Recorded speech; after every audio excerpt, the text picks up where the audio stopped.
Instead of saying 9 plus 9, like Trisha said she did, he said 9 times 12. He's starting his problem off differently, correct? So what did Treasure do when she first started off? She immediately found the what? She immediately found the what? She immediately found the what? Perimeter. Effective mathematics instruction fosters reasoning and problem solving. AR MathQuest is focused on the quantitative essentials for students and teachers.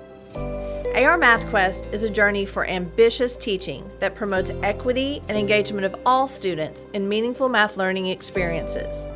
How do we increase student achievement? Through exemplary teaching and learning, with students engaged in the standards for mathematical practice and teachers implementing research-based effective mathematics teaching practices. Within this framework, students develop numeracy, critical thinking skills, and positive identities as doers of math. Ambitious teaching is happening in math classrooms throughout Arkansas. Our goal is for it to happen in every math classroom in Arkansas. What does ambitious teaching look like? This is a glimpse from classrooms in Little Rock, DeWitt, and Dover.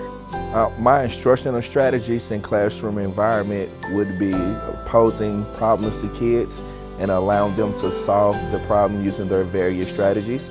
And then we would get together and share the strategies and decide which strategies are more efficient, which strategies would be best used for real-world solutions. I've seen students have more opportunity to justify their answer. We've also seen students grow tremendously in NWEA testing and ACT Aspire testing since I've been incorporating these strategies. The kids have responded to my classroom environment being so student-centered by being engaged in my lessons. They are always eager to answer questions, have that whole group discussion.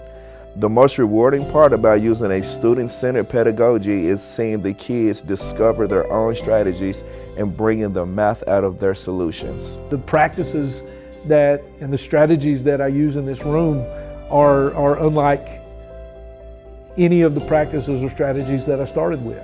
The chairs aren't in rows and the kids aren't seated in those seats alphabetically and for the first time, it's not me standing at a board doing the majority of the math. There are those kids that want me to come over and say, okay, you put this here and you put this there, and you hit the equals button and an answer magically appears for you. That's been the biggest challenge. And it's really been hard for me because it's real easy just to say, here's the formula, here's what goes in the formula, just do that. One of the things that I really hope that they've seen in this process is that there are many ways to arrive at this solution. And I'm not telling you which one to pick. My instructional strategies and classroom environment is very much focused on questioning. We really focus on justification and rationale.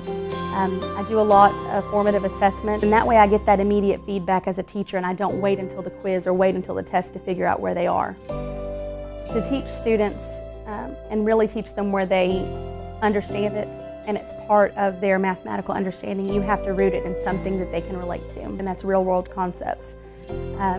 I have to put it back to something that they know or they've had experience with, because otherwise it's too abstract.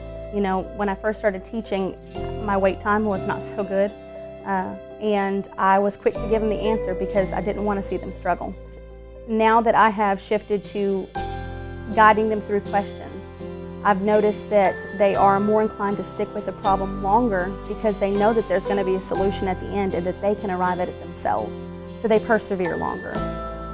Classrooms of today must prepare students for the society and workforce of tomorrow. Students must be creative problem solvers who can apply knowledge to real-world situations that may not even exist today. I just want to make sure that when they leave, they're better for being in here. And I don't mean just better math students. I mean that they feel better about their own ability and what they can do. And every time I hear one of them say, oh yeah, I get it, I see it, then that makes the whole thing worth every single minute we have to put in.